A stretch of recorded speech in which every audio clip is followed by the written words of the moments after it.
Grand Theft Auto. Rockstar has been postponing it like it was a group project in his school which has a deadline of 1 month. Larry, what the hell are you doing? Larry! Larry, you can't just... Oh, Larry! Oh, are you alright? How did... Larry! And I know this is my time to shine and show the world how a single man can create an entire GTA 6 in just 1 week. That too inside a website so that even you, yes you, the one with a PC from Stone Age, can play the game. And you know what Albert Einstein once said? He said, if you are making a game, start off with a 2D game. So, I'm gonna make a 2D GTA 6. It's gonna be 2D instead of 3D, medium quality instead of highest quality. Since it's just opposite, I'm gonna name it ATG9.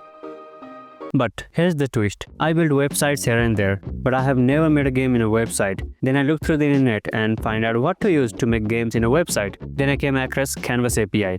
After spending about 1 day learning Canvas API, I found that it is the most useless thing you can learn. So I again started learning Phaser 3. And then I made this basic movement mechanism with camera control.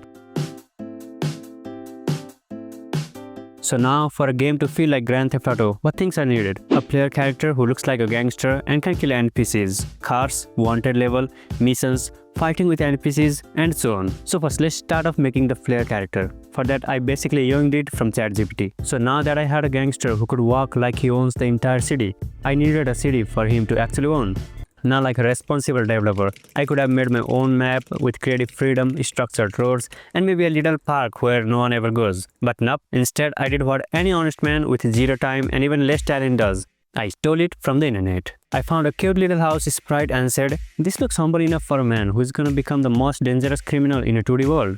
Even after stealing and tracing it over, it was quite hard for me and took a lot of time. So my respect goes to the original creator of this house sprite. Anyways, house done. Map kind of stepping up.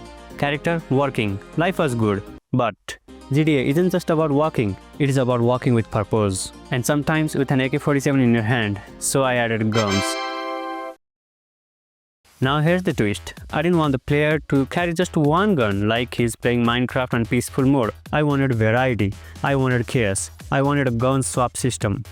Although these two guns look the same, they act as different guns. I was too lazy to create a new image for the gun, so I made them both look the same. So now the player can pick up one gun, go, this isn't deadly enough, throw it on the floor like yesterday's newspaper, and pick up another one. And of course, with guns come bullets. So I made a bullet count UI, and since the player isn't immortal yet, I added a health bar too. Because dying is a feature now, very realistic. But what is a gangster with no enemies? Just a lonely man walking around with a gun, like a gym bro with no one to impress. So I made enemies, and not just any enemies, I made them smart. These guys don't talk, but they shoot. They lock onto the player like your mom locks onto your screen time. They pick up their gun, aim at the player, and pew pew pew, bullets everywhere. Of course, the player can shoot back, but here's the tragedy. These enemies were invincible. Whatever I did, these enemies were not being shot at by the player's bullet. But they could shoot and kill the player without any issues. It's like the enemies using some kind of Call of Duty mods on themselves. I tried everything, adjusted hitboxes, reload functions, even apologized to them in code. Nothing worked. Eventually, I gave up, deleted the entire enemy script like it was a regretful tweet, and rewrote everything from scratch. And boom, now they die like proper, respectable enemies. But just dying wasn't enough. I wanted drama.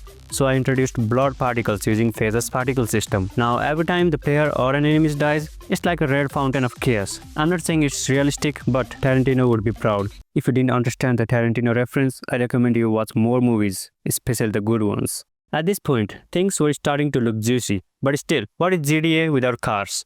So I made cars. Now this is where things got weird. The car control were, I think, possessed. You press up, it goes left. You press right, it becomes a UFO. It was like trying to drive a jellyfish on a trampoline. I stared at my code for so long, I started dreaming in JavaScript. Eventually, I fixed it. Gave the cars better handling, real physics, and now the player can enter and exit the car like a true maniac. Also, the camera follows the car now. Super cinematic, 10 out of 10. We are not done. No sir. Next up, missions. What is crime without purpose? So I made 2 missions, at least for now, and both are designed to give you heart attacks. Mission 1. You start the mission and boom, a bunch of enemies spawn out of nowhere like they were waiting behind the bushes this whole time. They start shooting, you have to dodge the bullets, return fire and eliminate every single one of them. If you survive, you win. If not, it's your skill issue. Mission 2. Now we are turning up the chaos. You start the mission, enemies start chasing you like a debt collector. They hunt you down, you can fight, sure, or you can do the responsible thing and run. If you manage to survive for a specific amount of time, congrats, you have escaped, you win. If not, well, skill issue again. At this point, I was in the state of monotony, so I went to the gym, prepared myself to become the greatest gangster the world has ever seen, and back to game development again. I added NPCs. Now, these aren't the brightest crayons in the box. Their only purpose right now is to walk from point A to point B, like they are taking a casual stroll in a war zone. They don't shoot, don't talk, don't complain. But if you are in a bad mood, you can shoot them. Why? Because it's called freedom. That's why. And that, my friend, is part 1 of this epic video series. I'm calling ADG 9. Absolutely Terrible Gangster 9. But wait, there's more. Part 2 is coming, and in that, we go big. I'm talking an actual storyline with dialogues, maybe even a backstory involving betrayal, revenge, and why the player's head is so big compared to its body. Shops where you can buy ammo, health kits, or even the entire house if you have enough money. More missions like stealth mission, escort mission, and possibly break up a fight between 2 NPCs over who farted. A full-fledged wanted system. You shoot someone, cops come after you. You shoot the cops, more cops come after you. You blow up a car, helicopters, and so on. Proper animations, like not just teleporting from inside to outside the car like a magician. More weapons, SMGs, rocket launchers, banana peels, who knows, with proper image sprite for each one of them. And finally, wrapping it all up into a complete game package you can actually play on a website, even if you are using a toaster from 2009. So, if Rockstar doesn't release GTA 6 by then, don't worry, you'll have ATG 9, a game so janky, so chaotic, so inspired, it might just crash your browser. Thanks for watching, and stay tuned for part 2 where things get even more criminal, like legally questionable.